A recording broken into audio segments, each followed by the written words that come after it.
Desde Argentina nos viene a visitar un abogado y máster en economía, Gabriel Gazáre, y también es analista político. Bienvenido, un gusto tenerlo aquí ya en vivo, porque hemos hecho algunas entrevistas vía Zoom. Gabriel, bienvenido. Así acá. es, muchas gracias, buen día, gracias a todos por invitarme. La primera pregunta, ¿cuán importante es la libertad para el desarrollo de los países de la región que no avanzan por el florecimiento del populismo? Bueno, en realidad la libertad es esencial para que existan seres humanos, porque los seres humanos, si no son libres, no respetan o no actúan conforme a su naturaleza, ¿no? Los seres humanos actuamos, las demás cosas, los demás elementos en la naturaleza reaccionan. Entonces, actuar implica tomar cursos de acción, tomar decisiones, escalas de valores, incertidumbres, costos. Todo acto tiene su costo. Para hacer algo tenemos que renunciar a otro. Entonces, la libertad es esencial para que el ser humano sea tratado como tal y se pueda desarrollar como tal, y de esa manera el conjunto de humanos hacemos que la sociedad pueda progresar. Es decir, solamente en un ámbito de libertad la gente idea, intercambia. Libertad y propiedad. La propiedad es el instrumento por el cual uno ejerce su libertad. Ustedes tengan en cuenta que todo régimen que quiere cercenar la libertad ataca el derecho de propiedad. En la antigua Roma los esclavos no tenían derecho de propiedad. Era algo de los ciudadanos de Roma. Los gobiernos totalitarios lo primero que hacen es suprimir el derecho de propiedad, lo socializan, porque es el instrumento para ser libres. Entonces, Gabriel, un gusto tenerte acá. Muchas gracias, en la ciudad de Guayaquil. Además, sé que estás brindando algunas conferencias muy importantes. Hay analogías entre Ecuador y la República Argentina, en virtud de que los dos países inauguraron gobiernos hace poco tiempo. Por un lado, Javier Milei, el presidente libertario de Argentina, y tenemos a Daniel Noboa aquí en el Ecuador. Es indudable que la diferencia, quizá, especialmente por el tema del dólar entre Ecuador y Argentina, pues con una gran devaluación el mismo día en que asumió la presidencia Javier Milei. El Ecuador es un país dolarizado, pero tenemos una serie de problemas, gasto de la política exagerado, como ocurre en la República Argentina también. ¿Cómo ves tú al momento las decisiones tomadas por el presidente Javier Milei? Él, además de tomar esas decisiones porque su concepto es el de la libertad y por supuesto de menos Estado, ¿no le ha importado a él su presente y su futuro político? Y en el caso del Ecuador, ahí está la diferencia, un gobierno muy corto y tiene que ir a una reelección. ¿Cómo comparas las dos situaciones? ¿Ha puesto en riesgo la presidencia de Javier Milei con las decisiones que ha tomado? Bueno, yo el primer paralelismo que haría, Fernando, es más que el gobierno actual, tanto de Noboa como de Milei en Argentina, la oposición en los dos países. Los dos países tenemos la similitud, la desgracia, de que la oposición es destructiva. Es decir, el kirchnerismo en la Argentina y el peronismo en general, ¿no? El kirchnerismo como un micro sector dentro del peronismo como un todo, no se bancan ser oposición. Los individuos, si no están en el poder, no tratan de destruir al que ha ganado las elecciones. Pasó con Macri y ahora están intentando esmerilar a Javier Milei. Están ahí latentes y no respetan el sistema republicano y no soportan haber perdido y que la gente circunstancialmente haya elegido a otro. Entonces, y calculo que aquí con los seguidores de Correa ocurre lo mismo, con el gobierno de Lasso y ahora con el de Noboa. Es gente obstructiva. Fíjense que Milei cumplió ayer 6 meses de gobierno y no le han aprobado una sola ley. Y no pasó nunca en los 40 años desde que la Argentina regresó a la democracia el 10 de diciembre de 1983. Siempre, por más que la oposición no estuviera de acuerdo con el gobierno que había ingresado al poder, como una medida de apoyo y de bienvenida, digamos, de cordialidad política,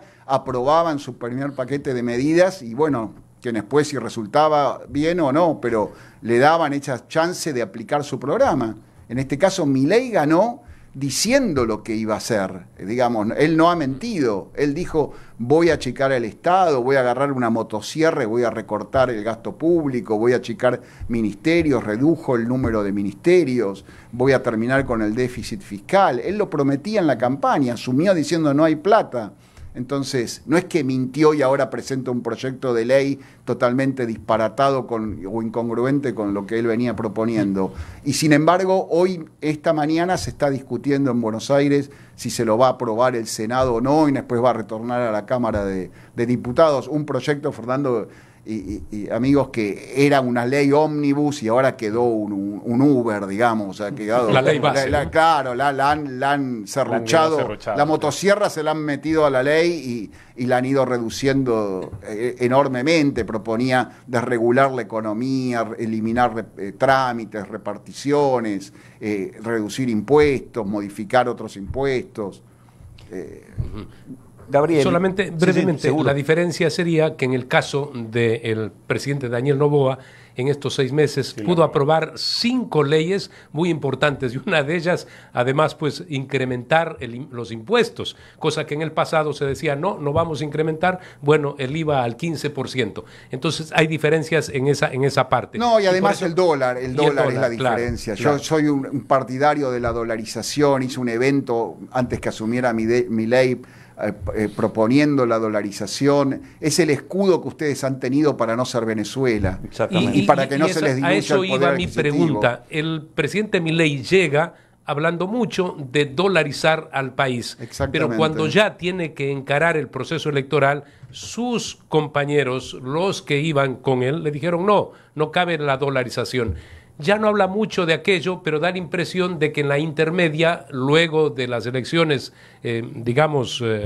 legislativas, que serían el año próximo, ahí podría tomar alguna decisión en este sentido. Bueno, él tiene minoría absoluta en las cámaras, tiene un puñado de senadores y unos poquitos diputados.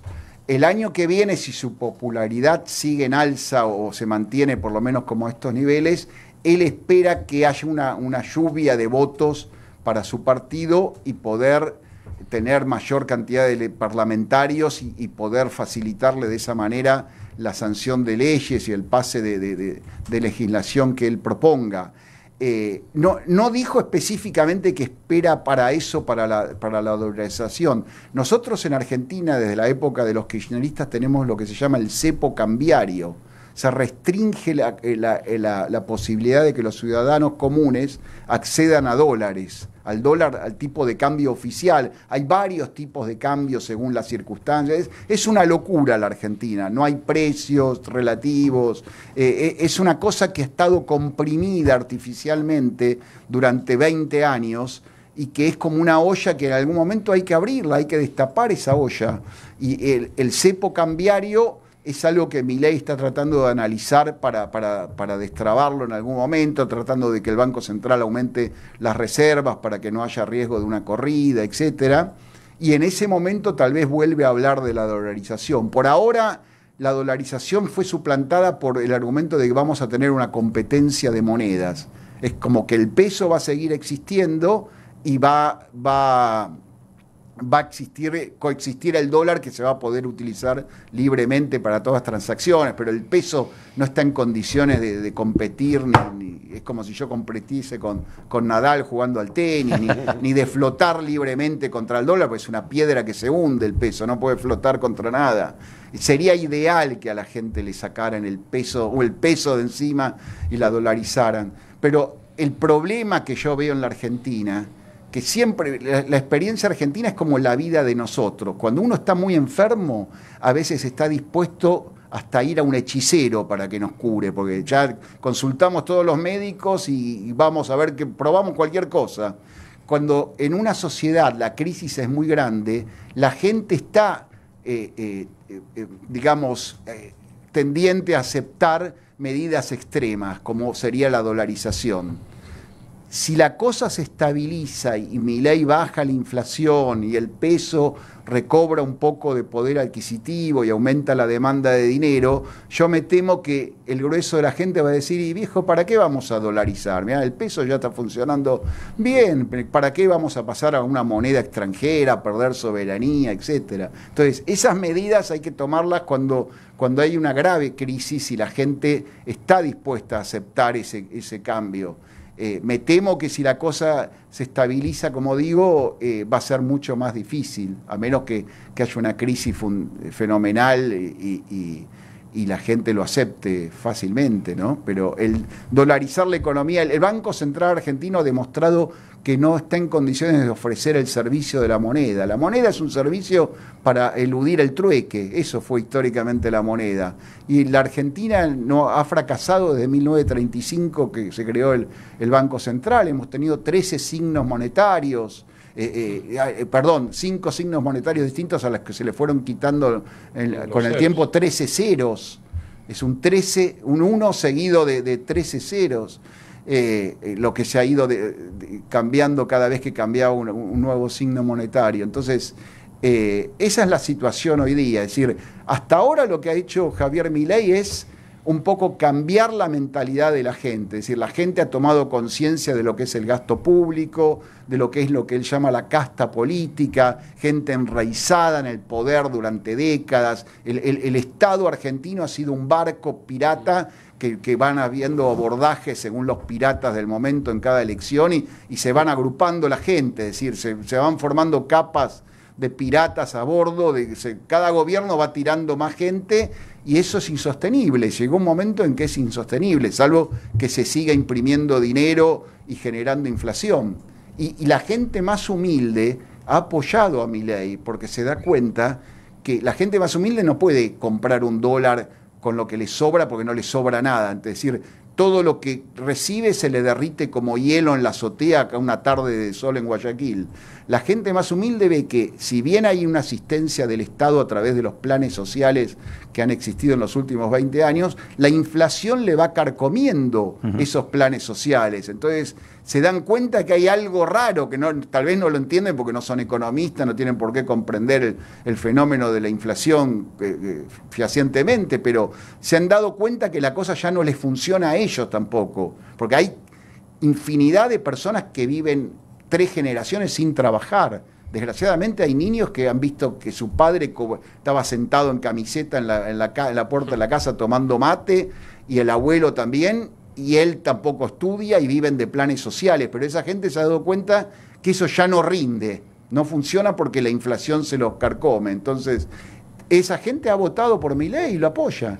Gabriel, y justamente aquí vamos a hablar un poco ya románticamente, ¿no? Porque con la realidad a veces hay que romantizarla para tratar de dulcificar las situaciones que viven los países latinoamericanos. Pero haciendo un paralelo, y Alberto Dajic nos decía que él no terminaba de entender cómo países en crisis, en este caso él hablaba del Ecuador, pero escuchándote obviamente en Argentina y la resistencia que está teniendo Javier Milei para aprobación de leyes, a diferencia, como decía Fernando, de Daniel Noboa, que tuvo la suerte, por lo menos en sus primeros 5 meses, de lograr aprobar proyectos de ley muy importantes. Ahora están en rompirrajas, por si acaso, ahorita no hay partido político que esté con Noboa, así que se le viene el mismo problema que con Milei. Pero digo, en este romanticismo, yo hay que recordar pues el parto de la Moncloa, cuando ustedes, pues llegó Alfonsín al poder, luego pues de un pacto democrático, la votación que hubo en Chile para que Pinochet se dio el poder. Es decir, hay momentos históricos en los países, en el Ecuador pasó igualmente en la última dictadura, que finalmente hubo una constituyente una votación que se eligió presidente Jaime Roldós. Es decir, hay momentos históricos en los países que permiten romantizar la democracia y darnos cuenta que hay momentos en que tenemos que sentarnos a dialogar. ¿Por qué esta resistencia histórica en países como Argentina y Ecuador, a diferencia de Colombia o Perú o del mismo Chile, que pese a que van partidos de derecha o de izquierda, en el caso de Perú con esta Dina Boluarte que tiene el 5%, pero ahí vemos que va Perú con 20.000 millones de dólares de inversión extranjera y Ecuador 350, o sea, es una diferencia abismal, pero resulta que hay pactos mínimos, como decía Ricardo, de institucionalización. Dentro de ese romanticismo que yo digo, ¿qué es lo que hace falta en estas democracias para que pueda haber una libre convivencia pacífica entre los partidos y que hayan acuerdos mínimos para cosas tan elementales como sacar adelante un país de una crisis económica? Bueno, en Argentina eso es imposible hoy día. Es decir, la oposición quiere... A ver, la oposición no quiere al país, se quieren a ellos mismos y quieren preservar su cuota de poder que han ido perdiendo con el tiempo, sobre todo Cristina Kirchner y los secuaces que la rodean. Y Milei es una persona que ha hecho toda su campaña y desde antes de dedicarse a la política atacando a la casta política. Entonces él no le veo ninguna voluntad de juntarse. Tampoco sería raro porque si él llama ratas a los diputados y alimañas y parásitos, bueno, uno sabe que en la política después los que se insultan en la Cámara están tomándose un whisky en el bar de la vuelta, ¿no? Pero todo es posible. Pero en este caso no lo creo, no creo que Milei quiera hacer ningún pacto con ellos y la oposición tampoco. La oposición está empecinada en tratar de sacarlo, lo han dicho. Gente del partido peronista, del kirchnerismo, ha dicho, este tipo hay que sacarlo. Habían dicho antes se decía, en chiste, decían en enero, en febrero, Milei, el gobierno de Milei es como Semana Santa, no se sabe... según el año cae en marzo o en abril. Entonces había un conspicuo kirchnerista que grabó un video diciendo eso, el gobierno es como Semana Santa, no sabemos si va a caer en marzo o en abril. Ellos están esperando eso. Está el club del helicóptero, porque de la Rúa cuando renunció se tuvo que ir en helicóptero de la Casa de Gobierno. Entonces a todos estos golpistas institucionales se les llama miembros del club del helicóptero. Entonces ese romanticismo yo no lo veo posible en Argentina, que es ideal. Que es lo lógico, ¿no? A ver, son diferencias políticas, diferencias ideológicas. Que por medio está un país, no una nación. Supuestamente sí, pero tendría que ser así, pero no. Agradecemos el análisis de Gabriel Gasabe, abogado y máster en economía. Muchísimas gracias, Gabriel. No, muchas gracias a ustedes. Ya conoce el camino de esta emisora. Sí, mi querida Guayaquil, que tantos años he venido, hace 25 años que vengo aquí, así que... Muchísimas gracias por estar aquí.